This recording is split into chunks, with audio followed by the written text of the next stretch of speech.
پاکستان تحریک انصاف کے سینیٹر اون عباس وپی مختلف کیسوں میں آج ملتان عدالتوں میں پیش ہوئے ہیں۔ اس کے ساتھ ساتھ گزشتہ روز کا بتاتے چلیں تو ایف آئی اے میں بھی ان کے خلاف جے آئی ٹی نے تفتیش کی ہے، ان کو بلایا تھا اور طویل انتظار کا کرایا گیا۔ اس حوالے سے ان کا مزید کیا کہنا ہے، ہمارے ساتھ موجود ہیں۔ کم از کم 7 گھنٹے جو ہے نا وہاں پہ بٹھایا گیا اور مختلف قسم کی تفتیش کی گئی۔ مجھ سے پہلے عمر ایوب صاحب، بیرسٹر گوہر سلمان راجہ، علیمہ خانم صاحبہ، وہ بھی وہاں پہ جا کے اپنا وقت گزار چکی۔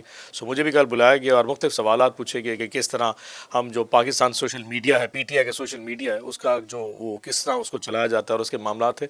بٹ چلے وہ تو چلتا رہے گا، لیکن دیکھیے کل وہاں پہ 7 گھنٹے پیشی اور آج پھر صبح ملتان میں۔ یہ شو کیا کرتا ہے؟ مقصد یہ نہیں ہے کہ یہ کیسز ہے، مقصد یہ ہے کہ ان کو ذلیل کرنا۔ اس وقت جو پاکستان جس دورائے پہ کھڑا ہے وہ بڑا سمپل ہے۔ ایک سائڈ پہ عوام کھڑی ہوگی اور ایک سائڈ پہ حکومت کھڑی ہے۔ فیصلہ ان لوگوں نے کرنا ہے۔ کیا عوام کے بغیر یہ ملک آگے چل سکتا ہے؟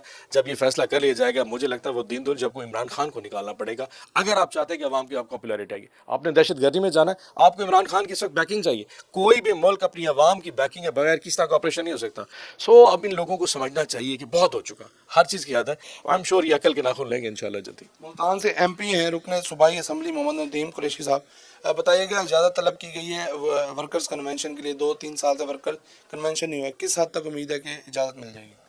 دیکھیں، آپ کے سامنے ابھی سینیٹر ملک اون عباس وپی صاحب نے تفصیل سے ساری چیز کی وضاحت کی ہے۔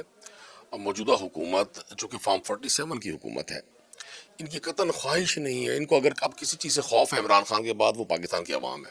یہ نہیں چاہتے کہ عوامی گیدرنگ ہوگی تو ظاہر ہے ان کو پتا ہے کہ پھر ان سے ہر شخص ان کو پوچھے گا بھی، اور لوگوں کی بددعائیں ان کے ساتھ ساتھ ہم سفر ہیں، بھلے یہ عمرے پہ چلے جائیں، بھلے یہ حج پہ چلے جائیں۔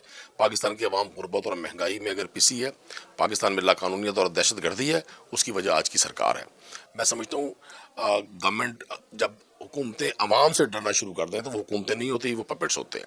مجھے آج بھی امید ہے کہ پاکستان کی عوام جسے ایک شخص کو اپنی امیدوں کا مرکز سمجھتی ہے، اس کا نام عمران خان ہے، اور ہم انشاءاللہ یہ جتنا بھی جبر کریں گے، آہستہ آہستہ لوگوں میں خوف ختم ہو گیا، آہستہ آہستہ لوگوں کو اس بات کا ادراک بھی ہو گیا کہ جو موجودہ حکومت ہے یا موجودہ حکمران ہے، 40 سال سے ان مسائل کی اصل جڑ یہی لوگ ہیں۔ تو ڈپٹی کمشنر ہمیں الاؤ کرے یا نہ کرے، ہم رول آف لا کے لیے، پارلیمان کی بالادستی کے لیے اور حقیقی معنوں میں جمہوریت کے لیے اپنی اسٹرگل کرتے رہیں گے انشاءاللہ تعالی۔ ہاں جی بالکل، قانون کے حق کے لیے اور اسی کے ساتھ ساتھ جو جمہوریت کی فتح ہے اس کے لیے اپنی جد و جہد جاری رکھیں گے۔